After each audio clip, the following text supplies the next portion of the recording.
झारखंड और महाराष्ट्र में भी चुनाव होने हैं। जम्मू कश्मीर में विधानसभा चुनाव का इंतजार है। सुप्रीम कोर्ट के निर्देश के अनुसार 30 सितंबर से पहले चुनाव होने हैं। अनुच्छेद 370 हटने के बाद जम्मू कश्मीर विधानसभा के चुनाव पहली बार होंगे, तो इसलिए यह बेहद महत्वपूर्ण है। परिसीमन के बाद जम्मू कश्मीर विधानसभा में 90 सीटें हैं, 74 सीटें सामान्य हैं, जबकि एससी के लिए 9 और एसटी के लिए 7 सीटें सुरक्षित हैं। 2019 से पहले जम्मू कश्मीर विधानसभा में 87 सीटें थीं। 2019 में पुनर्गठन के बाद लद्दाख अलग होकर केंद्र शासित प्रदेश बना है। पहली बार 2014 में हुए थे, माफ कीजिएगा, पिछली बार दरअसल 2014 में हुए थे जम्मू कश्मीर में विधानसभा के चुनाव, और इस बार उसका इंतजार किया जा रहा था। लोकसभा चुनाव में जम्मू कश्मीर में भारी मतदान हुआ था।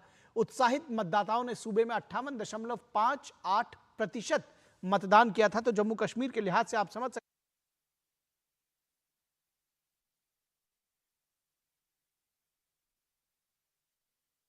कुल 90 सीटें हैं, जिनमें 17 सीटें एससी के लिए आरक्षित हैं। और पिछले चुनाव में भाजपा को सर्वाधिक सीटें मिली थी। राज्य में पिछले 2 चुनाव में लगातार, यह हम हरियाणा की बात कर रहे हैं दरअसल, हरियाणा में कुल 90 विधानसभा की सीटें हैं, और जिनमें 74 सीटें रिजर्व है, 74 सीटें सामान्य वर्ग के लिए हैं। और उसके साथ ही साथ हम और ये लाइव प्रेस कॉन्फ्रेंस में आपको हम लेकर आए। कॉन्फ्रेंस में स्वागत है। I welcome you to this press conference by the Election Commission of India. We have with us Chief Election Commissioner Shri Rajiv Kumar ji, Election Commissioners Dr. Sukhbir Singh Sandhu ji, Election Commissioner Gyanesh Kumar ji.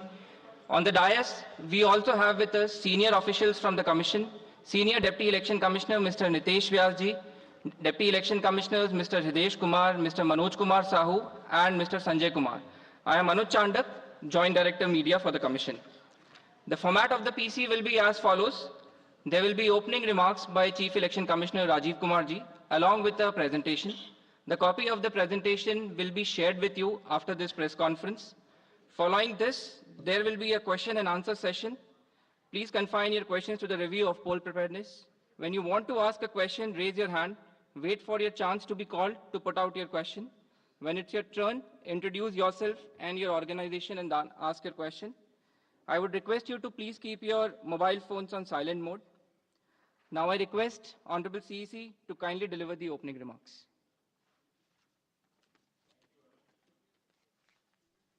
माननीय निर्वाचन आयुक्त Shri Gyanesh Kumar ji on my right, Dr. Sukhbir Singh Sandhu जी निर्वाचन आयुक्त on my left, आयोग के वरिष्ठ अधिकारीगण और मीडिया के सहकर्मियों, आप सभी का इस प्रेस वार्ता में स्वागत है।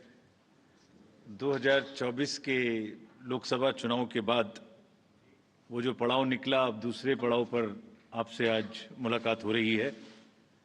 और जैसे मैंने पहले कहा था कि 3 gentlemen are yet back again.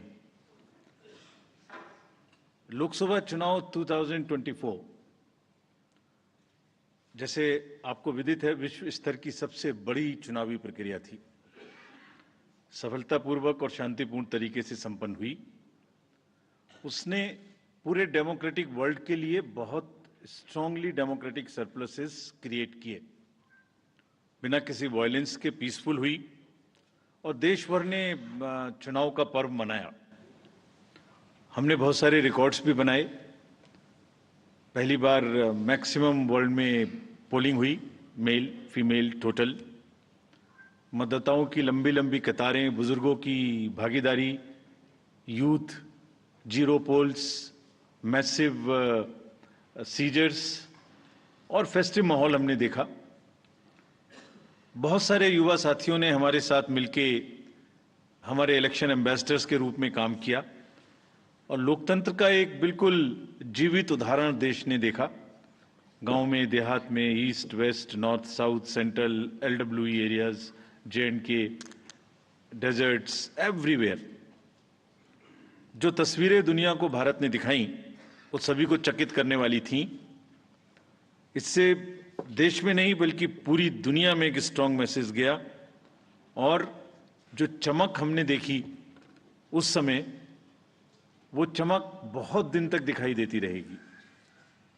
जब जब विश्व में चुनाव होंगे, कहीं भी किसी भी देश में हो, आपको निश्चित रूप से अपने चुनावों की तुलनात्मक याद आती रहेगी। ऐसा हमारा विश्वास है और वो हमें अपनी ताकत का एहसास दिलाता रहेगा। हाल ही में जम्मू कश्मीर और उसके बाद हरियाणा की चुनावी तैयारियों का जायजा लेने आयोग हमारे सारे सहकर्मी वहां गए थे और एक बहुत ही नायाब किस्म का एंथुजियाज्म और डेमोक्रेसी के प्रति एक ललक और पार्टिसिपेट करने की इच्छा सबके अंदर दिखाई दी। जितने लोगों से हमने बात की, सभी पॉलिटिकल पार्टीज से, बहुत सारे लोगों से भी, सबकी एक मतलब एक ललायक एक इच्छा थी कि जल्दी से जल्दी चुनाव हो। तो हम आपको जो उम्मीद और जो यकीन पैदा हुआ था 2024 का, उसको आगे बढ़ाने के लिए आज आपके सामने है। जम्मू कश्मीर के बारे में पहले जिक्र करूं तो आपको याद है कि मतदान केंद्र पर जो लंबी लंबी कतारें लगी हुई थी, वो जमहूरियत की ताकत का एक बहुत ही बेहतरीन मंजर पेश करती थी। वो सिर्फ लंबी कतारें नहीं थी, वो आवाम की उम्मीदें थी, जज्बातों और उनके मुस्तकबिल की नई तस्वीर लिखने की एक ख्वाहिश थी। Everybody wanted to participate, prove a point that we are here in this queue not only to vote but to demonstrate a very strong desire that democracy flourishes in this area. और उम्मीद और जमहूरियत की ऐसी झलक ये बताती थी कि आवाम तस्वीर बदलना चाहता है और अपनी तकदीर को खुद लिखना चाहता है। और ये कतारें इस बात का सबूत थीं कि लोग सिर्फ बदलाव ही नहीं चाहते, बल्कि ये भी चाहते हैं कि उसका हिस्सा बनकर हम खुद से अपनी किस्मत लिखें। This was a purely A triumph of ballot over bullet. आपको याद होगा कि जो वैली की 3 पार्लियामेंट्री कॉन्स्टिट्यूएंसीज थीं, उनमें 51% का वोटिंग हुआ और वैली ने वायलेंस को नकारा और वॉइस को वोट के माध्यम से आगाज किया। जम्मू कश्मीर के लोगों ने बुलेट और बायकॉट के बदले बैलेट को चुना। आपको यह भी याद होगा कि कश्मीरी माइग्रेंट्स के लिए आयोग ने विशेष व्यवस्था की थी। The elections we say should be inclusive. Every section of the society must get a full chance to express themselves during the elections. तो हमने इनको सरलीकरण किया था उस समय में, जो इस समय भी जारी रहेगा।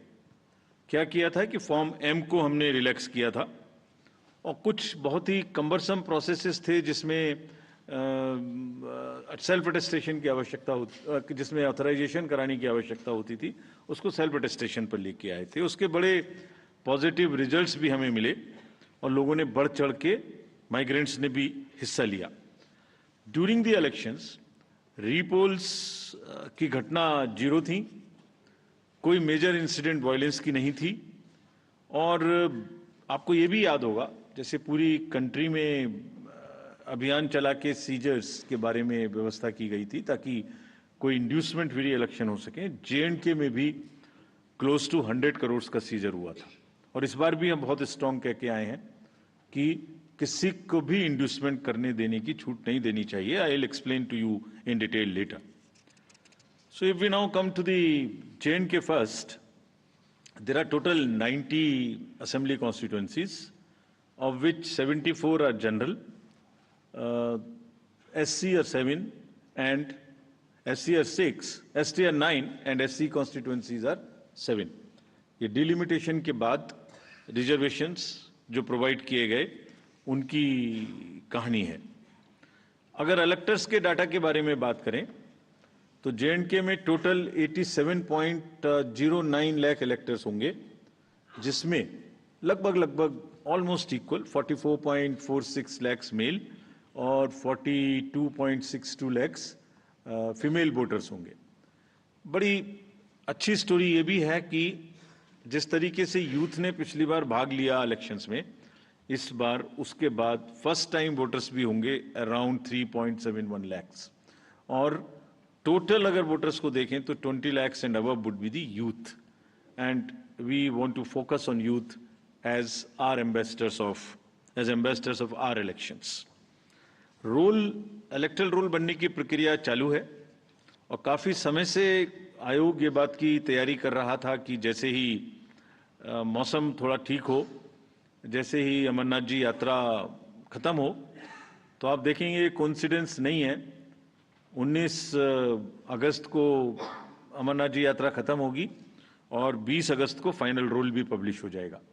सो it has been a work in progress to synchronise every activity in a way that we do not make any delay in doing elections in J&K, and this is what we announced in J&K in Jammu when we were there in March. ये publication 20 को हो जाएगा, सभी political parties को इसकी copy electoral role की उपलब्ध कराई जाएगी। अगर पोलिंग स्टेशंस के बारे में देखें तो टोटल पोलिंग स्टेशंस J&K में 11,838 होंगे, जिसमें लोकेशंस होंगी, जिसमें एक जगह पर 2 या 3 भी बूथ हो सकते हैं, तो टोटल लोकेशंस वुड बी 9,169, जिसमें अर्बन एरिया में अराउंड 2,300 और लोकल रूरल एरिया में अराउंड 9,500 बूथ्स होंगे। So predominantly it's a rural kind of area. Average voters per PS would be around 735, और हम जैसे हर बार करते हैं यहाँ भी वीमेन मैनेज्ड, पीडब्ल्यूडी मैनेज्ड और मॉडल पीएस बनाएंगे। वैसे तो इंस्ट्रक्शंस हमने दिए कि हर पोलिंग स्टेशन पे एक उत्साह का माहौल होना चाहिए, एक उत्सव का माहौल होना चाहिए, और सभी को किसी ना किसी तरीके से नए तरीके से बनाएं। लेकिन खास तौर से जो मॉडल पोलिंग स्टेशन हैं वो करीब करीब 360 होंगे। आपको एक तस्वीर दिखाते हैं कि कुछ पोलिंग स्टेशंस वहाँ किस प्रकार के हैं, नायाब हैं।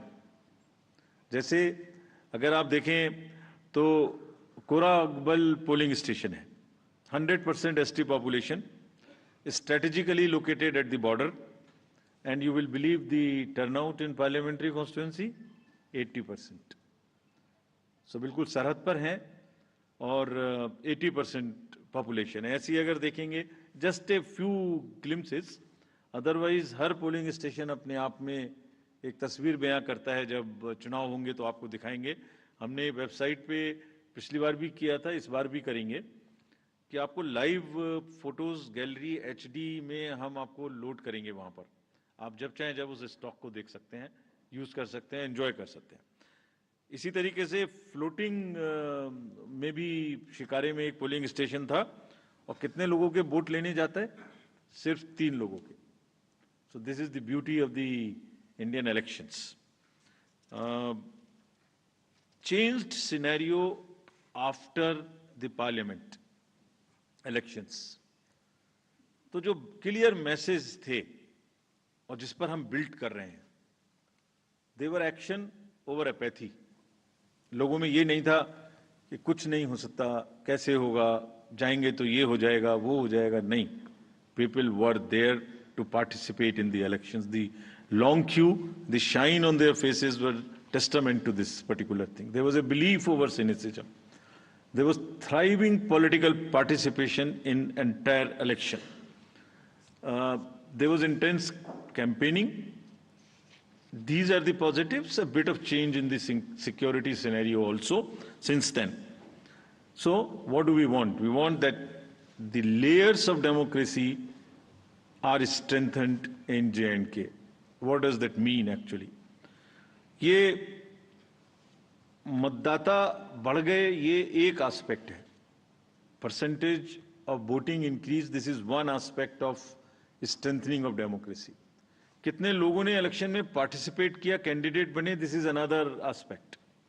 ये अलग आयाम है। लोगों की इच्छा है कि वो पार्टिसिपेट करें। कितने लोगों ने रैलीज निकाली, कितना प्रोसेशंस हुए, कितनी पब्लिक मीटिंग्स हुई, कितने लोगों ने सी विजिल पे शिकायत की, कितने लोगों ने सुविधा से applications the. All these are establishing layered by layer roots of democracy in the J&K, and what therefore we expect that there would be more voters this time again. और ये सब ने हमें ये एहसास कराया कि लोगों में एक उत्साह है और वोटिंग के प्रति हम एक्सपेक्ट कर सकते हैं कि ज़्यादा वोट्स पड़ेंगे. विमेन पार्टिसिपेशन ज़्यादा होना चाहिए, ऐसी हमें उम्मीद है और हमारी कोशिश रहेगी. कैंपेनिंग अच्छे से होनी चाहिए, बिना डर के होनी चाहिए. Festive environment, more youth participation, more candidates, more use of IT, and vibrant polling stations. So we establish every dimension of the democratic festival in the state, in every layer wherever it is possible. जो बुनियाद वहाँ बनाई थी 2024 में election के दौरान, voting के दौरान, अब उस फाउंडेशन पर इमारत बनाने की पूरी की पूरी तैयारी है. And we are very enthused to see this. Actually I wrote a few line and I want to dedicate to the youth of J&K. सुनाता हूं आपको. ये खास तौर से voters of J&K and particularly youth. लंबी कतारों में छुपी है बदलते सूरत हाल, यानी जमहूरियत की कहानी. रोशन उम्मीदें अब खुद करेंगी गोया अपनी तकदीर बयानी. जमहूरियत के जश्न में आपकी शिरकत, दुनिया देखेगी नापाक इरादों के शिकस्त की कहानी. This is and believe me, all of us, when we went there, we believe in this, and therefore we made a very bold statement that come what may, elections in J&K would be very, very democratic. Friends, coming to Haryana, we are announcing elections for Haryana also. Haryana में जो total constituencies हैं वो 90 हैं, general 73, ST 0 और SC constituency 17 हैं. अगर electors इन हरियाणा की बात करें तो टोटल राज्य में 2.1 लाख इलेक्टर्स हैं, जिसमें 1.06 करोड़ मतदाता हैं और इसमें महिलाओं की संख्या 95 लाख है. थर्ड जेंडर 1.50 लाख पीडब्ल्यूडी और 2.54 लाख हमारे 85 एज ग्रुप से ज़्यादा के मतदाता हैं. और जो हरियाणा की एक रोबस्ट हेल्दी लाइफ स्टाइल है, उसमें हमारे 10,321 ऐसे मतदाता हैं जो शतायु हैं. उन सबको हमारा नमन, और वो सब वोट देने आए, इसकी हम पूरी की पूरी कोशिश करेंगे. हरियाणा का इलेक्टरल रोल 27 अगस्त 2024 को प्रकाशित हो जाएगा. लेकिन उसके बाद भी, this is again true for J&K and Haryana both, electoral roll final हो जाएंगे वहाँ 20 को और यहाँ 27 को. सबको कॉपीज मिल जाएंगी, पहले से भी पब्लिश हो चुकी हैं.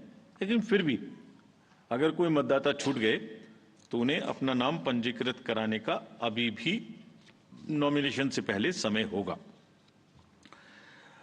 पोलिंग स्टेशंस अगर देखें तो हरियाणा में 20,629 पोलिंग स्टेशंस होंगे और जिसमें लोकेशन आधी होंगी, यानी 10,500 के करीब, 495 टू बी प्रिसाइज. यानी एक जगह पर दो बूथ या 3 बूथ होंगे, क्योंकि शहरी इलाके हैं. अर्बन एरियाज में 7,000 के लगभग और रूरल एरियाज में 13,000 के लगभग पोलिंग स्टेशंस होंगे. यहाँ भी हम लोग youth, PWD, women managed votes बनाएंगे. और एक चेंज और हरियाणा में इस बार किया है, जो पूरी कंट्री में अर्बन एरियाज में हम लोग कर रहे हैं और स्लम एरियाज में, slum and multi stories in urban areas, उसमें जो मल्टी हाउसिंग सोसाइटीज़ हैं, मल्टी स्टोरी हाउसिंग सोसाइटीज़, उनमें भी पोलिंग स्टेशंस बना है. तो हरियाणा में इन पर्टिकुलर गुड़गांव, फरीदाबाद और सोनीपत, इनमें काफ़ी पोलिंग स्टेशंस को मल्टी स्टोरी में ही शिफ्ट किया. और वहाँ की जितनी स्लम्स हैं उनमें भी जहाँ रेशनलाइजेशन की ज़रूरत है वो किया है, ताकि दोनों क्षेत्रों में कंजेशन भी कम हो सके और वोटिंग की परसेंटेज भी बढ़ सके. तो जितने मेट्रोपॉलिटन बड़े सिटीज़ हैं, this is one way of handling the so-called urban apathy in the elections. Not to repeat, but all polling stations will, as the Commission has promised, would have 100% facilities for drinking water, toilets for male and female both, signages, ramp, wheelchairs, sheds, और अब की बार shade की इतनी जरूरत शायद ना पड़े, मौसम अच्छा है, जो पिछले इलेक्शंस में गर्मी की वजह से दिक्कत हुई थी, इस बार नहीं होगी। इंक्लूसिव एंड एक्सेसिबल इलेक्शंस कराने के लिए हम पूरी तरह तत्पर हैं। इन दोनों राज्यों में जैसे अब पैन इंडिया 85 प्लस लोगों को घर जाके वोटिंग का समय मिलता है, वो मिलेगा। और फिर से एक बार और दोबारा कुछ लोगों ने ये पूछा था वहां पर कि जब भी 85 प्लस की घर पे वोटिंग होती है तो पॉलिटिकल पार्टीज के एजेंट्स उनके साथ जा सकते हैं, so that they can see for themselves there is no manipulation at all, और उसकी वीडियोग्राफी भी होती रहेगी। तजुर्बा यही है कि बुजुर्ग लोग अभी भी ज्यादा से ज्यादा बूथ पे आना चाहते हैं, तो that is a very welcome step and the officials have been directed to provide all facilitations to them at that place. So is true for our voters having persons with disabilities.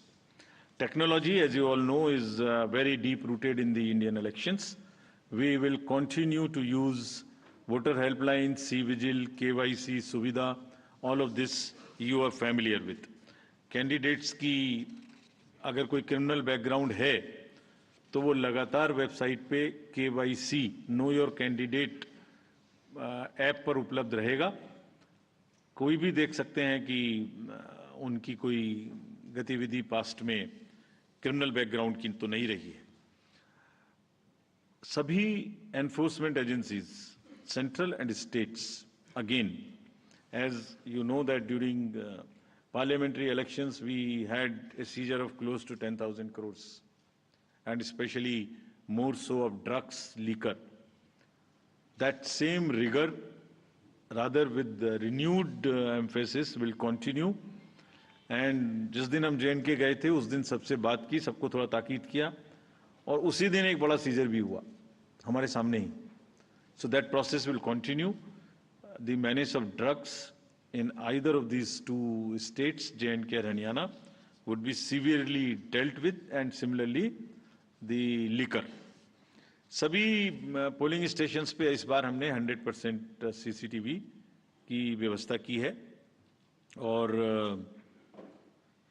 दोनों जगह में district magistrates और field functionaries को दोनों जगह में again very strict instructions have been given that उनको खाली निष्पक्ष रहना है, लेवल प्लेइंग फील्ड इंश्योर करनी है। किसी के भी क्षेत्र से अगर इस प्रकार की शिकायत आती है कि वो कोई पक्षपातपूर्ण रवैया कर रहे हैं, तो commission will be extremely strict with absolutely no nonsense approach in these cases. Observers also, again, we will be emphasizing कि वो अपनी रहने की जगह, अपना फ़ोन नंबर न्यूज़पेपर्स में पब्लिसाइज करें, और कम से कम 1-2 घंटा एक दिन जरूर एक निर्धारित जगह पे बैठें, ताकि कोई भी आके उनसे कुछ कह सके। Fake media, fake news and social media, you are all aware. We are also aware. Now we are far more equipped to handle. सबको ताकीद दी गई है कि वो खास तौर से करें। J&K में सभी पार्टीज ने एक और स्पेशल रिक्वेस्ट की थी कि उनके जो कैंडिडेट्स हैं और जो पार्टी के ऑफिस बेरर्स हैं, उनकी सिक्योरिटी सबको बराबर बराबर से मैच करके मिले, ऐसा नहीं कि किसी को ज़्यादा किसी को कम मिले। तो ये भी स्पष्ट इंस्ट्रक्शन वहाँ दी गई हैं, and we will ensure that all candidates get due security. What is intended is that the participation should increase in terms of the contesting candidates, in terms of the campaigning, in terms of participation, in terms of sweep activities, more of shikaras, more of cycles, more of rallies, and we will provide sufficient security to the candidates. To sum up, we are on a very happy note and a very, what should I say, after long gap, the elections are due and going to be held in J&K and in time in Haryana. और एक अच्छी चीज़ है इस समय में, अगर जम्मू कश्मीर में देखें तो फेस्टिवल का भी सीजन है, एप्पल का भी सीजन है, जैस्मीन का भी सीजन है, सेफ्रॉन का भी सीजन है, शिकारा भी है, ट्यूलिप भी है, और गुरेज फेस्टिवल भी इसी समय में है। तो सभी चीज़ें एक साथ कायनात ने इकट्ठी की हैं, उसमें जमहूरियत की उत्सव भी एक ही साथ है। और Haryana, as you all know, is a land of athletes.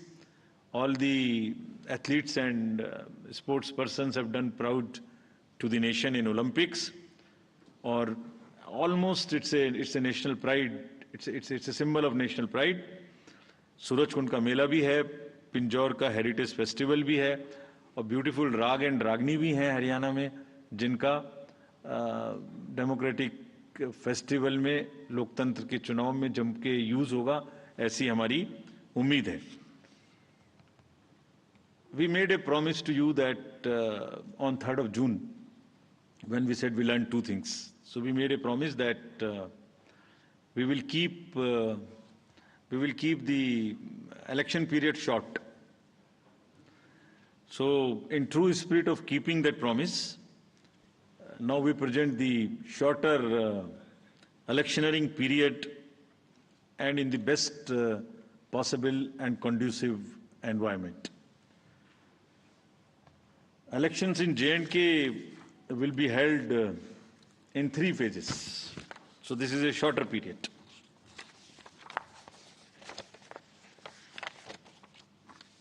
This is a much shorter period, much shorter than even the parliamentary elections, which were 5. 20th of August, just the next day of the Amarnath Yatra being complete, the 19th.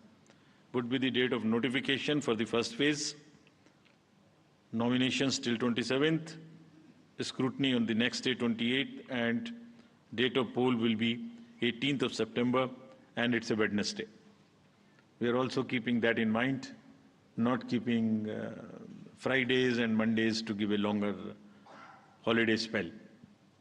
Second phase would be on 29th of August, and the statutory period of nominations and all, poll being on 25th of September. And phase 3, nomination on 5th of September, and every voting finishing on 1st of October. So counting would be on 4th of October, and everything would be over, bind up on 6th of October. We can show you the map also. It's the how the scheduling is being done. The yellow portion is first. The yellow portion would have the districts of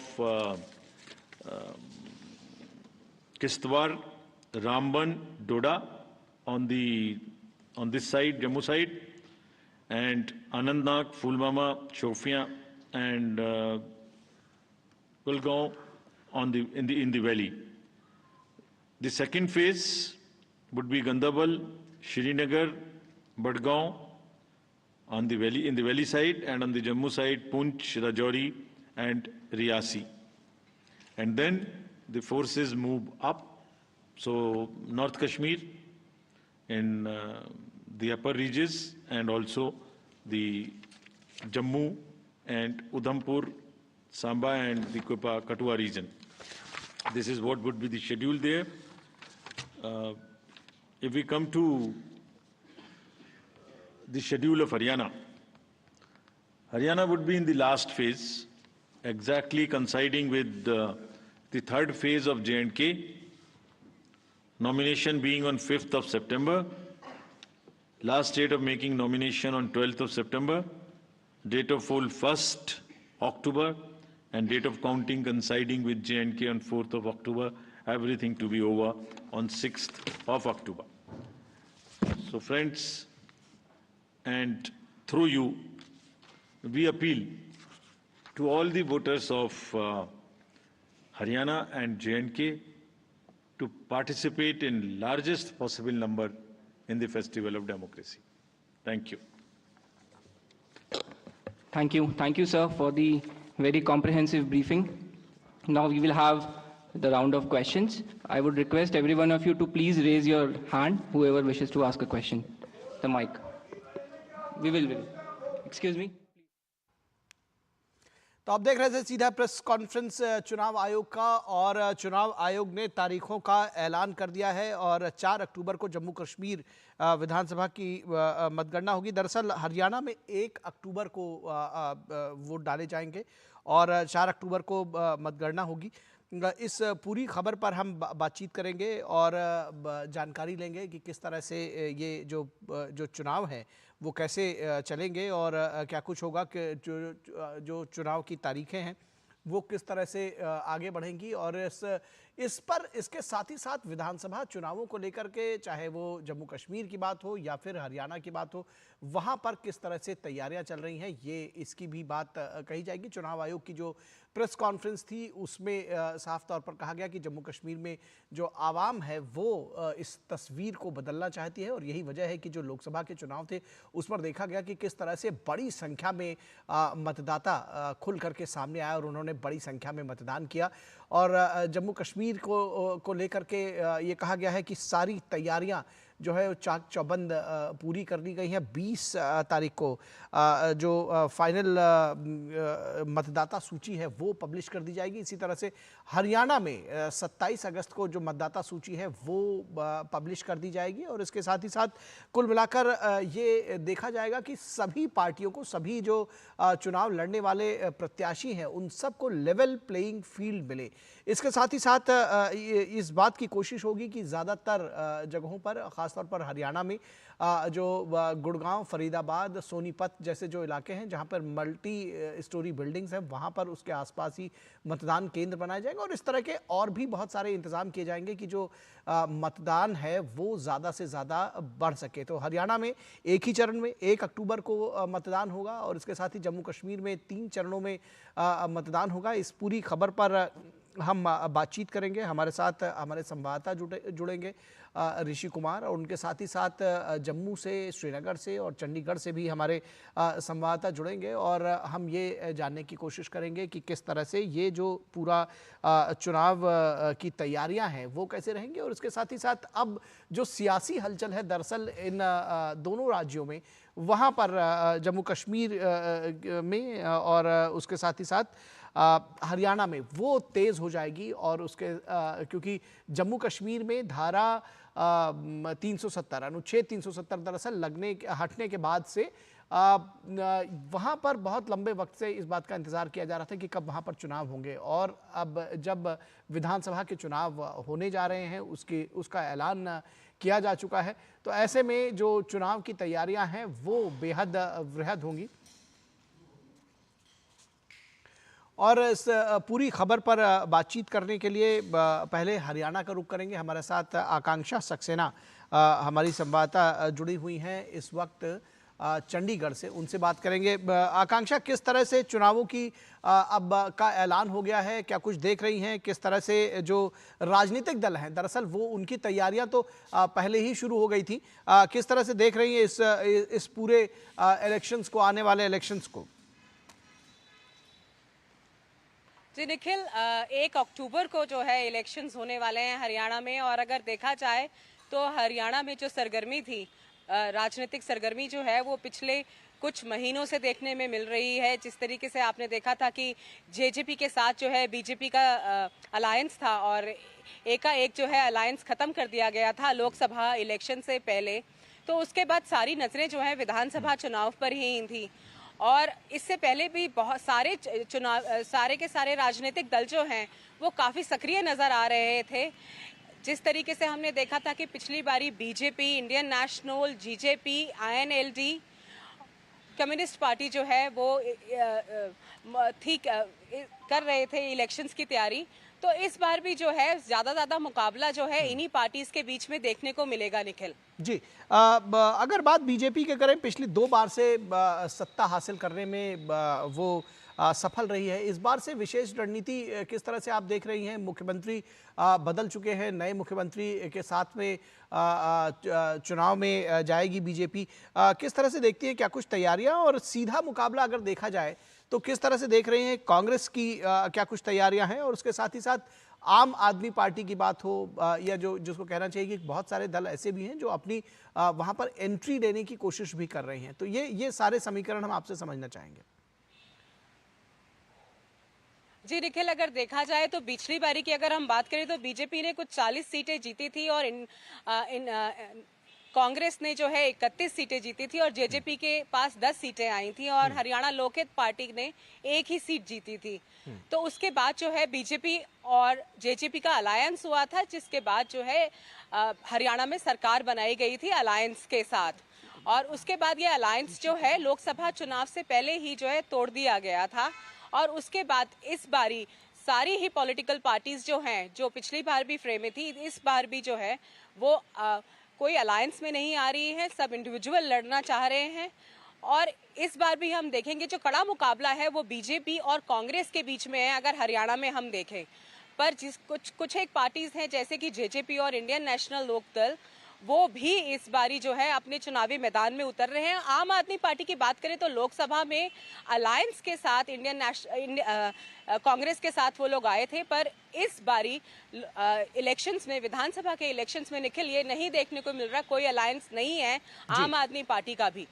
जी, लोकसभा चुनावों की बात करें, अगर लोकसभा चुनावों का कुछ असर, जिस तरह से जो ओवरऑल जिसको कहना चाहिए कि अभी हाल में लोकसभा चुनाव खत्म हुए, उसका कुछ जिसको कहना चाहिए कि असर क्या कुछ आपको लगता है वोटर्स के मन में अभी दिखेगा विधानसभा चुनाव में, या दोनों में अलग अलग मुद्दे होते हैं, अलग अलग जिसको कहते हैं कि जो विधायक हैं या ये कहा जाए विधानसभा क्षेत्र के प्रत्याशी हैं, वो अलग अलग मुद्दों के साथ जनता के बीच में जा रहे हैं? जी निखिल, अगर हम कहें तो लोकसभा जब भी हरियाणा के इलेक्शंस होते हैं तो वो लोकसभा इलेक्शंस के कुछ महीनों बाद ही होते हैं। तो एक तरीके से जो लिटमस टेस्ट होता है हरियाणा के लिए वो एक बारी लोकसभा इलेक्शंस में हो ही जाता है। पर जिस तरीके से आपने देखा कि नए मुख्यमंत्री आ गए थे, नए मुख्यमंत्री ने इस दौरान जो है काफ़ी सारी लोगों से बातचीत करने की कोशिश की, बहुत सारे प्रोग्राम्स किए जहां पे वो लोगों से जुड़कर उनकी समस्याओं को सुन पाए।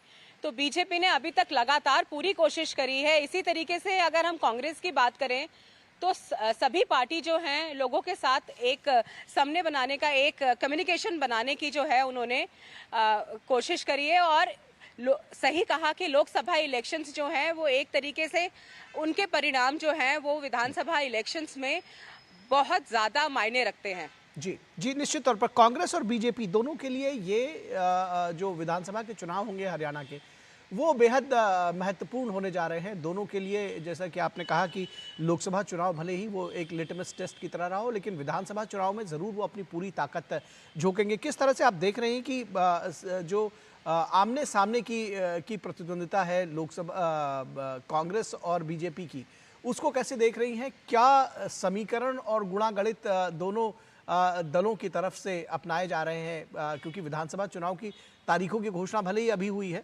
लेकिन जो तैयारियां हैं वो पहले से जारी हैं।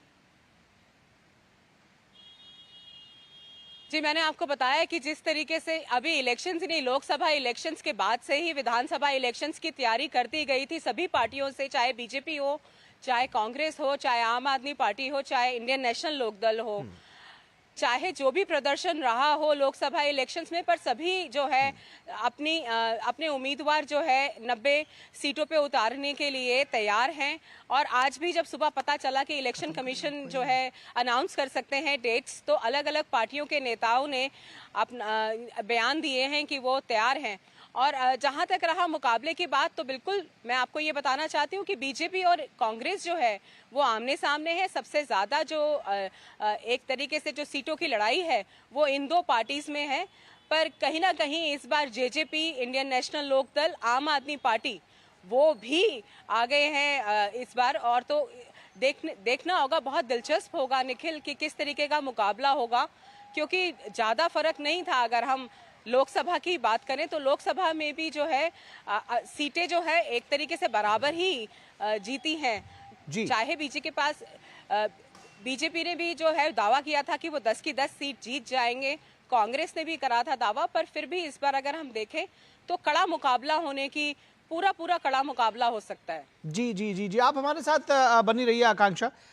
हम इस वक्त जम्मू का रुख करेंगे, जहां पर विवेक पाठक हमारे साथ जुड़े हुए हैं। विवेक, जम्मू कश्मीर के लिए बेहद महत्वपूर्ण है ये चुनाव, और अनुच्छेद 370 के बाद चूंकि पहली बार ये चुनाव हो रहा है, तो बहुत सारे मुद्दे भी इसमें विशेष होंगे, और बहुत सारी जो बातें, राजनीति, जो सियासत है, वो भी बहुत विशेष होने जा रही है। किस तरह से देख रहे हैं इन चुनावों को, और क्या कुछ तैयारियां राजनीतिक दलों ने की है, क्योंकि चुनावों की घोषणा भले ही आज अभी हो रही है, तैयारियां पहले से ही जारी होंगी।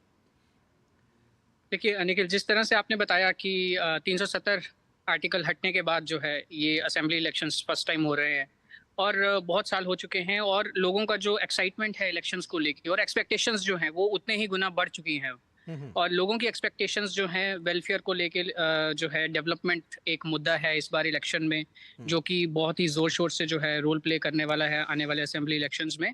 अगर जम्मू कश्मीर की बात करें तो लोकसभा इलेक्शंस में भी आप देख सकते हैं कि जम्मू साइड पे जो 2 लोकसभा की सीट्स थी वो बीजेपी ने जीती थी, और कहीं ना कहीं जो है एक वोट शेयर बाकी पार्टीज का भी इंक्रीज हुआ है।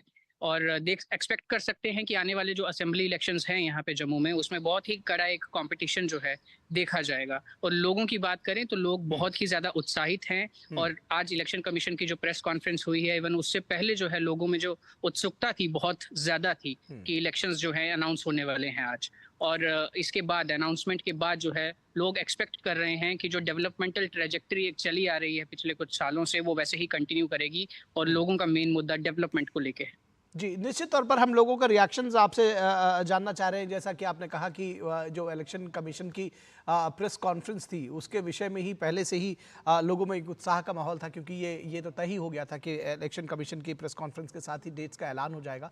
आपसे समझना चाहेंगे किस तरह के मुद्दों के साथ में चुनाव ये होने जा रहे हैं, क्योंकि ये कहा जा रहा है कि ये चुनाव थोड़े डिफरेंट हो गए। हर चुनाव दूसरे चुनाव से डिफरेंट होता है, और जम्मू कश्मीर के लिए जब 2014 में पिछला विधानसभा चुनाव हुआ था, और अब जब 2024 में ये होने जा रहा है, किस तरह से देखते हैं? क्योंकि राजनीतिक दल और परिसीमन के बाद तो इसका थोड़ा महत्व और जो ओवरऑल जो चेंजेस हैं वो साफ तौर पर देखे जाएंगे।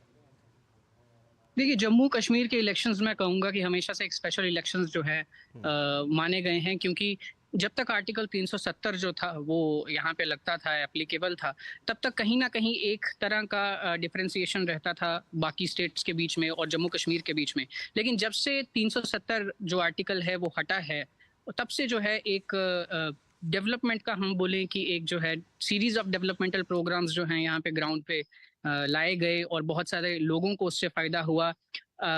जो हम बात करते हैं कि पहले बुलेट की बात होती थी, अब बुलेट की बात नहीं होती है, अब डेवलपमेंट की बात होती है, अब बैलेट की बात होती है।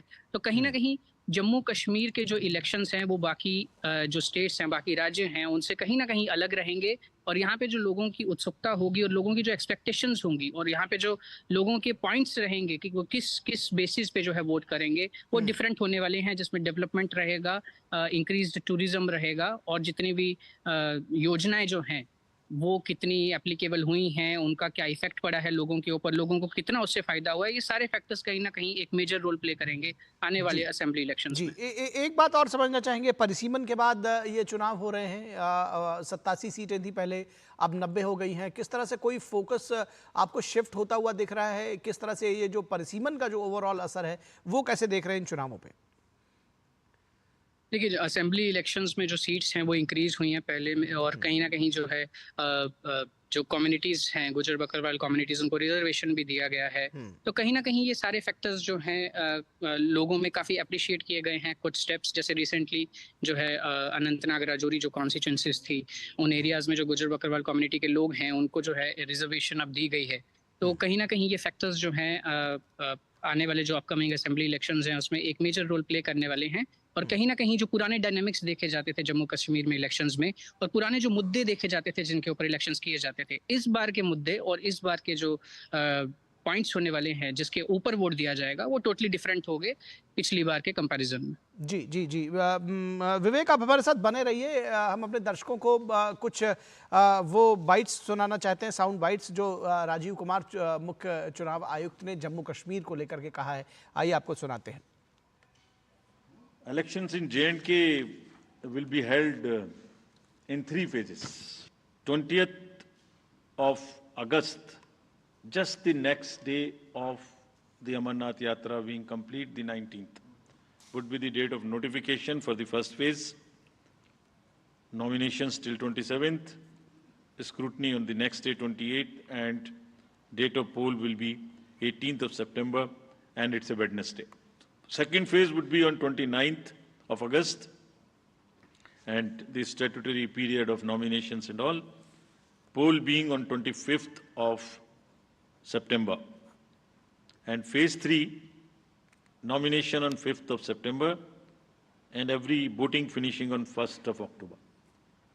So, counting would be on 4th of October, and everything would be over, bind up on 6th of October.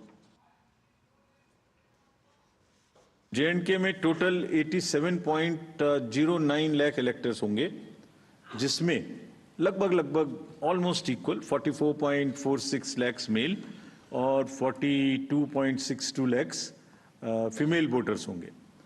बड़ी अच्छी स्टोरी ये भी है कि जिस तरीके से यूथ ने पिछली बार भाग लिया इलेक्शंस में, इस बार उसके बाद फर्स्ट टाइम वोटर्स भी होंगे अराउंड 3.71 लाख, और टोटल अगर वोटर्स को देखें तो 20 lakhs and above would be the youth, and we want to focus on youth as ambassadors of our elections. और एक बार रुक करेंगे, विवेक जम्मू से जुड़े हुए हैं और शब्बीर हमारे संवाददाता जुड़ गए हैं श्रीनगर से, तो शब्बीर का भी रुक करेंगे और शब्बीर से बात करेंगे, उनके पास चलेंगे और जानेंगे फिलहाल ताज़ा सूरत हाल। शब्बीर, किस तरह से जम्मू कश्मीर में ख़ास तौर पर जब हम श्रीनगर की बात करते हैं, घाटी की बात करते हैं, कितना उत्साह देखा जा रहा है इस चुनाव को लेकर के? बड़े लंबे वक्त से इस चुनाव का इंतज़ार किया जा रहा था।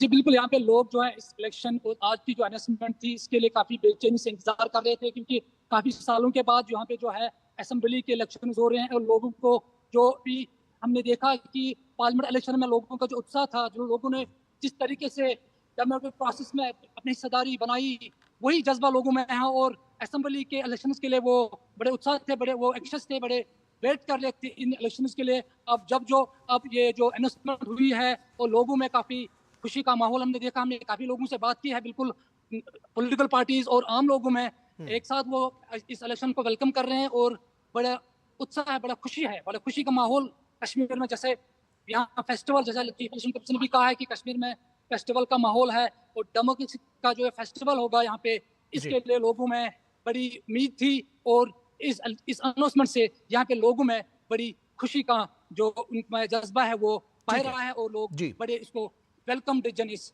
अनाउंसमेंट को मानते हैं। जी, राजनीतिक दलों की तैयारियां जानना चाहेंगे, क्योंकि इंतजार सभी को था और तैयारियां भी चल रही थी, चाहे वो पीडीपी की बात हो, नेशनल कॉन्फ्रेंस की बात हो, बीजेपी की बात हो, किस तरह से उनकी तैयारियां हैं।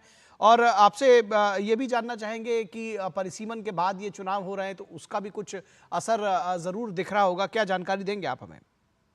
जी बिल्कुल, जहाँ तक पॉलिटिकल पार्टीज की बात करेंगे तो पॉलिटिकल पार्टीज पहले से ही पिछले 2-3 महीनों से वो यहाँ पे रैलीज कर रहे थे, पब्लिक कंटैक्ट में वो ज़्यादा से ज़्यादा लोगों तक जा रहे थे, क्योंकि ये अब जब इलेक्शन कमीशन का यहाँ पे दौरा हुआ, एक दो बार यहाँ पे आए, वो पॉलिटिकल पार्टी से मीटिंग की, सिक्योरिटी फोर्सेस से मीटिंग की, एडमिनिस्ट्रेशन से मीटिंग की, तो वहाँ से ये पता चला था कि इलेक्शन कमीशन का मन है कि इलेक्शन यहाँ पे टाइम पे हो, क्योंकि सुप्रीम कोर्ट का डेडलाइन था कि सितंबर 30 से पहले यहाँ पे जो इलेक्शन होने चाहिए, और ये पॉलिटिकल पार्टीज बिल्कुल उन्होंने उनकी तैयारियां पूरी तौर पे हैं, वो लोगों से मिले हैं, जनसभाएं हो रही है, और क्योंकि काफ़ी टाइम के बाद इलेक्शन हो रहे हैं, यहाँ का प्रशासन भी काफ़ी तैयार है, क्योंकि पुलिस और एडमिनिस्ट्रेशन इन इलेक्शन को बड़े आसान तरीके से यहाँ पे इनेकाद करने के लिए वो बिल्कुल तैयार है, और लोगों का जो उत्साह है, जो हमने पुराने पिछले इलेक्शन में देखा है, वही उत्साह इस वक्त भी लोगों में है, और एडमिनिस्ट्रेशन जिस पीसफुल अंदाज में यहाँ पे पार्लियामेंट इलेक्शन इनेकाद किया गया,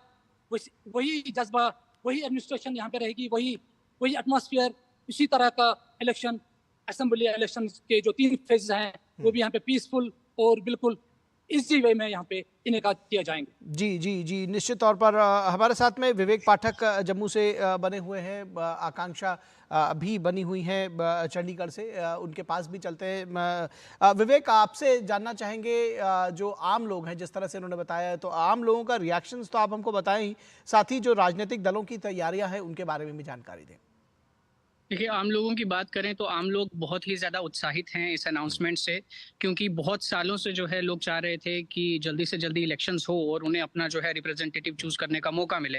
लेकिन कुछ स्थितियां ऐसी नहीं थी कि इलेक्शंस हो पाए, और इस अनाउंसमेंट के बाद, असेंबली इलेक्शंस के अनाउंसमेंट के बाद, लोगों में जो उत्साह है बहुत ही ज़्यादा है। और अगर लोगों के उत्साह की बात करूँ तो फीमेल वोटर्स जो हैं, और स्पेशली जो फर्स्ट टाइम वोटर्स हैं, उनका जो उत्साह है वो देखने लायक है। क्योंकि 370 हटने के बाद जिस तरह का एक डेवलपमेंट सिनेरियो जम्मू कश्मीर में देखा गया है डिफरेंट सेक्टर्स में, चाहे वो टूरिज्म हो या फिर इंडस्ट्रियल डेवलपमेंट हो, उसमें कहीं ना कहीं पिछले कुछ सालों में यूथ जो है वो ज़्यादा कनेक्ट हुआ है। तो फर्स्ट टाइम वोटर्स जो हैं, जो यंग वोटर्स हैं, वो काफ़ी उत्साहित हैं इस अनाउंसमेंट को लेके। और अगर हम तैयारियों की बात करें डिफरेंट पॉलिटिकल ग्रुप्स की, तो सारी पॉलिटिकल पार्टीज जो हैं बहुत टाइम से जो है इन तैयारियों में लगी हुई हैं, क्योंकि बहुत टाइम से एक्सपेक्टेड था। और लास्ट टाइम भी जो है इस प्रेस कॉन्फ्रेंस से पहले भी जब इलेक्शन कमीशन की प्रेस कॉन्फ्रेंस हुई थी, तो उन्होंने कहीं ना कहीं हिंट दिया था कि असेंबली इलेक्शंस जल्दी ही आएंगे। और तब से ही जो है सभी पॉलिटिकल पार्टीज जो JNK में हैं, वो अपने अपने जो कार्डर्स हैं उनके ग्राउंड पे, उनको जो है स्ट्रेंथन करना शुरू हो गई हैं, और उनके जो लोकल जो वोटर बेस है उनके साथ कनेक्ट करना शुरू हो गई हैं। और जो कहीं ना कहीं रैलीज थी और लोगों के साथ जो एक कनेक्ट करना चाह रहे थे सभी पॉलिटिकल पार्टीज के लोग, वो कहीं ना कहीं एक शुरू हो गया है काफी टाइम से। जी जी जी, आकांक्षा के पास चलते हैं। आकांक्षा, हरियाणा में एक बड़ा वर्ग जो है वो कृषक वर्ग है, और जो इलेक्शंस होते हैं उससे बहुत मैसेजिंग भी एक तरह से कहा जाए कि देश भर पे होती है। हरियाणा के चुनाव भले ही जो सीटों के लिहाज से, जनसंख्या के लिहाज से छोटा हो, लेकिन उसका असर पूरे देश के पर रहता है। किस तरह से इस बार आप देख रहे हैं कि थोड़ा डिफरेंट होने जा रहे हैं विधानसभा के चुनाव, किस तरह से इसको एक अलग अंदाज में देख रही हैं? जी देखिए निखिल, अगर हम पिछली बार की बात करें तो 68.2% जो है पोलिंग परसेंटेज रही थी पिछली बारी। और हमेशा ही देखा जाता है कि काफ़ी ज़्यादा लोग जो है बढ़ चढ़कर हिस्सा लेते हैं। जहाँ पर अभी जैसे कि अभी बताया गया कि जो अर्बन एरियाज़ हैं वहाँ पे थोड़ा सा प्रॉब्लम होता है, तो वहाँ पर भी ज़्यादा इस बार इंतज़ाम किए जा रहे हैं। इस बारी सारी की सारी जो मल्टी स्टोरी बिल्डिंग्स है वहाँ पर भी पोलिंग बूथ्स बनाए जाएंगे, स्लम्स में भी जो है पोलिंग बूथ्स बनाए जाएंगे। तो अगर हम कहें कि एक वर्ग ही नहीं, हम हर वर्ग की बात करें तो हर वर्ग ही है पूरे हर्षोल्लास के साथ जो है इलेक्शंस में पार्टिसिपेट करता है। और हरियाणा में तो अगर देखा जाए तो जैसे कि बताया गया कि 10,000 से ज़्यादा जो लोग हैं वो 100 वर्ष से ज़्यादा है। और हम देखने में आया है कि सीनियर सिटीजन्स जो हैं वो ज़्यादा बढ़ चढ़कर हिस्सा लेते हैं, और यंग वोटर्स ज़्यादा लेते हैं। औरतें भी अपना घर का काम फटाफट ख़त्म करके, क्योंकि खेती बाड़ी का काम होता है, उसको ख़त्म करके फटाफट से वोट करने के लिए देखी जाती हैं कि लंबी लंबी कतारों पे लग के। और इस बार जिस तरीके से प्रिपेयर्डनेस है, पोलिंग बूथ्स जिस तरीके से बना दिए गए हैं, 817 ज़्यादा पोलिंग बूथ्स हैं पिछली बार से, तो मुझे लगता नहीं है कि काफ़ी ज़्यादा लोग तादाद में जो है आएंगे वोटिंग करने के लिए। और जहाँ तक हम कृषि की बात करें तो कृषि प्रधान देश है हरियाणा, बिल्कुल कृषि प्रधान प्रदेश है हरियाणा। और अगर हम इस बारी देखें तो जो भी जिस तरीके से भी कुछ भी जो कमियां रह गई थी, सरकार ने कहीं ना कहीं बीजेपी ने उसको पूरा करने की कोशिश करी। आज भी जो सुबह प्रेस कॉन्फ्रेंस हुई थी बीजेपी की, उसमें भी क्योंकि कम बारिश हुई थी उसके लिए मुआवजा देने की जो है बात की गई। और आज ही जो है उसका फर्स्ट इंस्टॉलमेंट रिलीज कर दिया गया। तो निखिल, अगर देखा जाए तो सिर्फ एक तबके के लिए नहीं, सभी तबकों के लिए जो है हरियाणा सरकार ने अभी तक काम किया है। और सभी पार्टियां जो ठीक है, अब ये तो देखने की बात होगी कि जो लगातार काम करने का दावा बीजेपी और जो सरकार कर रही है वो कितना असर डालता है चुनावों में, ये देखने की बात होगी। फिलहाल आप तीनों लोग, विवेक भी, आकांक्षा आप भी और शब्बीर, हमारे साथ बने रहें। हम ब्रेक के लिए जा रहे हैं, ब्रेक के बाद वापस लौटेंगे आपके पास। रुकेंगे दर्शकों एक ब्रेक के लिए, और ब्रेक के बाद वापस इस चुनावों पर चर्चा हमारी जारी रहेगी।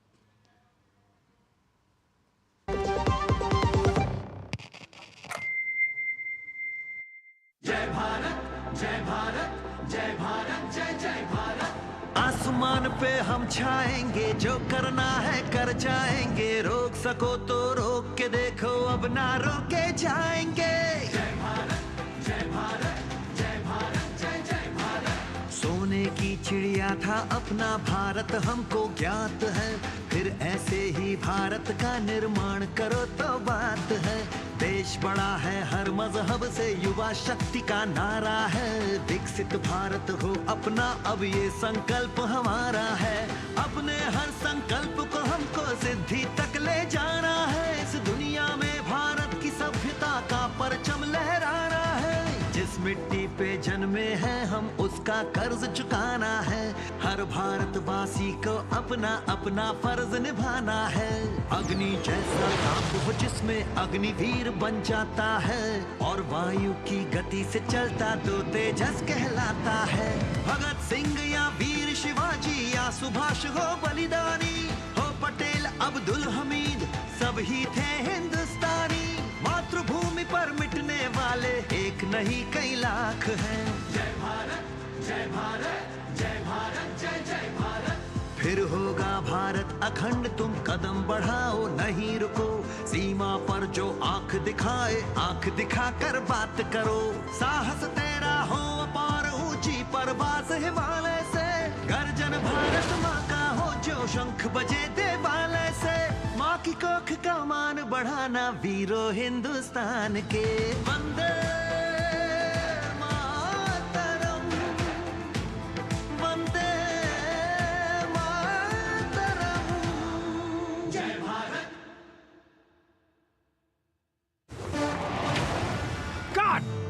सुरक्षा की गारंटी हर चीज में जरूरी है, चाहे वो मुश्किल स्टंट हो या अच्छी फसल। इसीलिए ले आइए IIL के ट्रैक्टर ब्रांड का शिनबा, जो देता है सुंडी और ट्रिप से सुरक्षा की गारंटी। बात जब पीढ़ियों के लिए बनने वाले घर की हो तो जिम्मेदारी बड़ी हो जाती है। गैलेंट समझता है ये जिम्मेदारी। अब डबल M रिब्स के साथ गैलेंट एडवांस TMT रीबार, निर्माण का रियल हीरो। गेस्ट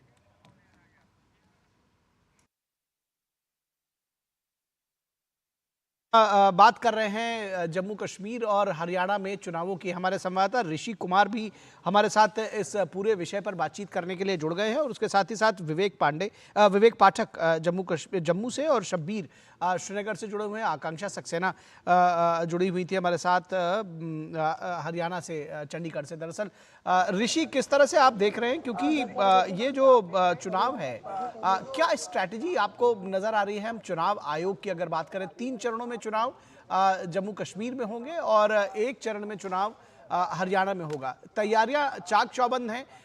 ये चुनाव आयोग की प्रेस कॉन्फ्रेंस हमने सुनी, वो कह रहे हैं कि सभी को लेवल प्लेइंग फील्ड दिया जाएगा। क्या कुछ प्राथमिकताएं होंगी और क्या कुछ स्ट्रैटेजी होगी इलेक्शन कमीशन की फ्री एंड फेयर पोल्स कराने के लिए? देखिए, जहाँ तक आज की प्रेस कॉन्फ्रेंस को देखें तो चुनाव आयोग ने सबसे महत्वपूर्ण बात एक कही। उन्होंने कहा कि हमने पिछले चुनाव में ये वायदा किया था कि अगले जो चुनाव होंगे उसमें जो प्रक्रिया है, जो प्रोसेस है, वो ज़्यादा लंबी नहीं रखी जाएगी। और उन्होंने कहा कि हमने इसी को ध्यान में रखते हुए जम्मू कश्मीर में सिर्फ 3 चरणों में और हरियाणा में सिर्फ 1 चरण में चुनाव कराने का फैसला किया है। हम जानते हैं कि वहाँ पर जम्मू कश्मीर में 18 सितंबर को, 25 सितंबर को और 1 अक्टूबर को वहाँ पर मतदान होगा, जबकि मतगणना जो है 4 अक्टूबर को होगी। इसी तरीके से हरियाणा में 1 अक्टूबर को मतदान होगा, मतगणना 4 अक्टूबर को होगी। यानी कि कुल मिलाकर सभी प्रक्रियाएं जो हैं 6 अक्टूबर तक पूरी कर ली जाएंगी चुनाव संबंधी। कुल मिलाकर आयोग ने इस पूरी प्रेस कॉन्फ्रेंस में इस बात को इस्टेब्लिश किया कि उन्होंने जो तैयारियां की हैं और उन तैयारियों के आधार पर जो उनके पास फीडबैक है, उसके आधार पर उन्होंने एक ठोस रूपरेखा बनाई है। इस रूपरेखा के अंतर्गत उन्हें लगता है कि जम्मू कश्मीर में 3 चरणों में चुनाव कराया जाना बहुत ही अच्छे परिणाम दे सकता है। उन्होंने कहा कि इस समय जम्मू कश्मीर में इस तरीके का माहौल है जिसमें कि चारों तरफ एकदम खुशहाली जैसी स्थिति है। वहाँ पर इस समय अगर हम देखें तो सेब की फसल है, तमाम फलों की फसलें भी हैं, तमाम फूलों की फसलें हैं, और वहाँ पर शिकारा है, डल लेक है, और टूरिस्ट वहाँ पर जा रहे हैं। तो कुल मिलाकर उन्होंने कहा कि इस खुशनुमा माहौल में ये जो दूसरा जो पर्व है, लोकतंत्र का पर्व वहाँ पर जुड़ने जा रहा है।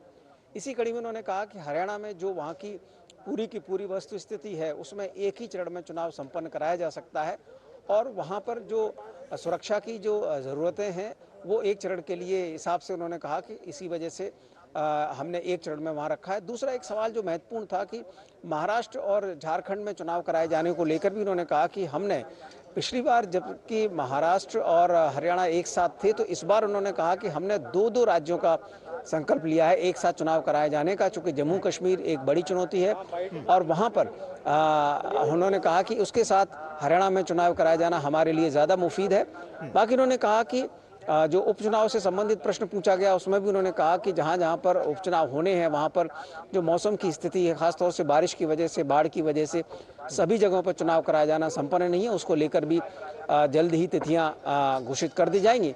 तो कुल मिलाकर आयोग ने अपनी तैयारियों के आधार पर इन सभी तारीखों का ऐलान किया है। जी, किस तरह से आप देखेंगे जो अगर स्ट्रैटेजी वाइज, क्योंकि जैसा कि आपने खुद कहा कि चुनाव आयोग भी जम्मू कश्मीर पर उसका विशेष फोकस होगा, जम्मू कश्मीर के लिए किस तरह से एक विशेष फोकस के साथ एक विशेष स्ट्रैटेजी के साथ चुनाव कराना होगा? कई सारी चुनौतियां इस लिहाज से भी हो सकती हैं कि ज़्यादा से ज़्यादा वोटिंग हो, जो एक टेम्पो लोकसभा चुनाव में बना था वो बरकरार रहे बल्कि उससे आगे जाए। देखिए जहाँ तक जम्मू कश्मीर को अगर हम विस्तार से देखें तो उसमें चुनाव आयोग ने इस बात को रेखांकित किया, खास तौर से उन्होंने जो अपने दौरे के समय पर जो फीडबैक लिया था राजनीतिक दलों के साथ और जो लोगों के साथ बातचीत में, उन्होंने उसको काफ़ी कुछ आगे बढ़ाया है और राजनीतिक दलों की अधिकांश मांगों को मानते हुए उन्होंने कहा कि जो उन्होंने कहा था कि सभी उम्मीदवारों को सुरक्षा के इंतज़ाम उन्हें पर्याप्त होने चाहिए, उन्होंने कहा इस बात को हम हर हाल में सुनिश्चित करेंगे। दूसरा, सीसीटीवी कैमरे से हर एक बूथ को कवर किया जाएगा, उन्होंने कहा कि इसके लिए हम हमेशा से तैयार रहे हैं। तीसरा जो मुख्य बिंदु था जिसमें कि 2 किलोमीटर के अंदर, प्रत्येक 2 किलोमीटर के अंदर पोलिंग बूथ रहेगा, क्योंकि पहाड़ी इलाका है, बहुत ज़्यादा दूर पोलिंग बूथ बनाए जाने से जो मतदान करने में दिक्कत आती है। और साथ ही साथ अगर किसी पोलिंग बूथ को किसी के साथ क्लब किया जाता है तो इस नियम को बना के रखा ना जाएगा कि 2 किलोमीटर के दायरे से वो ज़्यादा दूर ना हो। इस तरीके से तो तमाम प्रबंधन हैं इस बार। और उन्होंने कहा कि जो लेवल प्लेइंग फील्ड है उसको हम जिला निर्वाचन अधिकारियों के माध्यम से सुनिश्चित करेंगे। और उन्होंने कहा कि जम्मू कश्मीर में चूँकि लोकसभा चुनाव में जो सुखद परिणाम देखने को मिले हैं, लोगों ने जो बढ़ चढ़कर भागीदारी की है मतदान में, उसको वो चाहेंगे कि आगे बढ़े और पूरी दुनिया को ये मैसेज जाए कि किस तरीके से जम्मू कश्मीर में जो हालात हैं उसमें किस तरीके से जो लोग हैं वो मतदान के ज़रिए आगे बढ़ना चाहते हैं। उन्होंने कहा कि जम्मू कश्मीर के लोगों ने पिछले चुनावों से और पहले से ही ये इस्टेब्लिश किया है कि वो हमेशा बैलेट की हमेशा चुनाव करते रहें, बुलेट की नहीं। तो हिंसा से उनका कोई वास्ता नहीं है जो आम लोग हैं। तो कुल मिलाकर ये जो पूरी की पूरी कवायद है जिसमें कि उन्होंने इस बात को रेखांकित किया है कि जो लोगों का जो भरोसा है अब तक चुनाव आयोग ने, चुनाव मशीनरी ने जीता है, उसी को आगे बढ़ाया जाएगा। निश्चित तौर पर हरियाणा की बात करें, किस तरह से विशेष होने जा रहा है हरियाणा का चुनाव? थोड़ी अगर हम सियासत की भी बात कर लें इन दोनों राज्यों की, आप निश्चित तौर पर जो चुनाव आयोग है और उस चुनावों को जब आप कवर करते हैं तो एक्सपर्ट आप दोनों ही मामलों के हैं ऋषि, तो हरियाणा की सियासत की थोड़ी सी बात करें, किस तरह से राजनीतिक दलों की तैयारियां हैं, किस तरह से देखते हैं कितना डिफरेंट होने जा रहा है चुनाव हरियाणा के लिहाज से?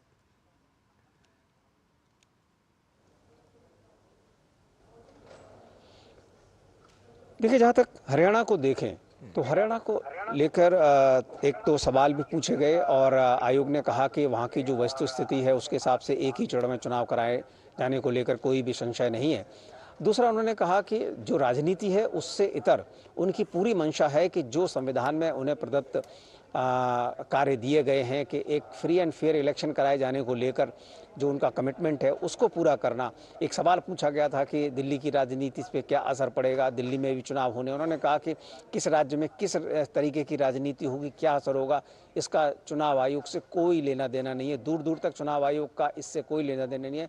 चुनाव आयोग का एक ही कार्य है कि किस तरीके से लोकतांत्रिक मूल्यों को आगे बढ़ाते हुए अधिक से अधिक वोटर पार्टिसिपेशन बढ़े और लोकतांत्रिक मूल्य बढ़े, जिससे कि हमारी जो डेमोक्रेसी है वो आगे बढ़े, मतदान की प्रक्रियाओं के जरिए लोग सरकारों को चुने। तो ये जो पूरी की पूरी कवायद है हरियाणा की सियासत की, तो अगर हम सियासत को देखें तो इतना तो कह ही सकते हैं कि वहाँ पर जो एक दूसरे से उनके कामकाज का जो ब्यौरा मांगा जा रहा है, चाहे वो कांग्रेस हो या बीजेपी, अगर हम सियासी रूप से देखें तो सियासत तो अब इसी मायने में आगे बढ़ गई है हरियाणा में कि अब हर कोई कह रहा है, हर एक राजनीतिक दल, कि तुमने क्या किया है वो बताओ। तो हरियाणा की सियासत बहुत दिलचस्प है और वहाँ पर जिस तरीके से भारतीय जनता पार्टी अभी सत्ता में है, कांग्रेस वहाँ पर विपक्ष में रहकर अपनी भूमिका निभाने की कोशिश करती रही है। पिछली बार वो कुछ ही मार्जिन से सत्ता से दूर रहे थे और बीजेपी ने अपने अलाइज के साथ मिलकर सरकार बनाई थी। ऐसे में इस बार का जो चुनाव है बेहद दिलचस्प होगा और इस चुनाव में इस बात के और ज़्यादा मायने होंगे कि राष्ट्रीय पार्टियों के साथ साथ जो क्षेत्रीय पार्टियों में लोगों ने भरोसा दिखाया था उसकी स्थिति क्या रहती है, उनको कितना वो उस पर भरोसा करते हैं। जी, क्षेत्रीय पार्टियों की बात आपने कही, तो चाहे वो दूसरे दल हों जो पहले से वहाँ पर एग्जिस्ट कर रहे हो, बीजेपी के साथ में है या फिर स्वतंत्र चुनाव लड़ रहे हैं, उनके साथ ही साथ आम आदमी पार्टी जैसे दल भी हैं जो वहाँ पर अपनी उपस्थिति दर्ज कराना चाहते हैं। कैसे इन जो राजनीतिक दल हैं, छोटे राजनीतिक दल हैं, क्षेत्रीय राजनीतिक दल हैं, बीजेपी कांग्रेस के इतर, उनके लिए भी ये चुनाव एक अवसर और एक चुनौती दोनों ही होंगे? देखिए, जहाँ तक हरियाणा की राजनीति में जो क्षेत्रीय दलों की भूमिकाओं को देखें तो हमेशा से हमने देखा है काफ़ी मजबूत रही है और वहाँ पर राष्ट्रीय पार्टियों के साथ साथ जो क्षेत्रीय पार्टियां हैं या तो वो उनके साथ मिलकर उन्होंने सरकार बनाई है और कई बार तो ऐसा हुआ है कि उनके नेतृत्व में छोटी जो राष्ट्रीय पार्टियां हैं उन्होंने सरकार बनाई है।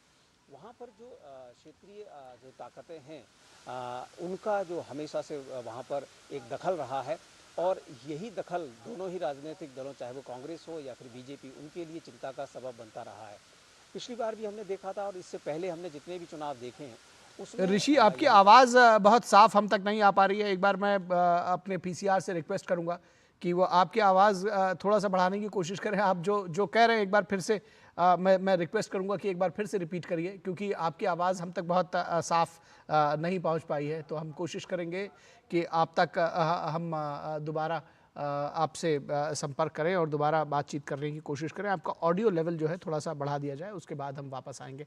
बात कर रहे थे क्षेत्रीय दलों की ऋषि आपके साथ में कि किस तरह से उनके लिए एक अवसर भी है और चुनौती भी है।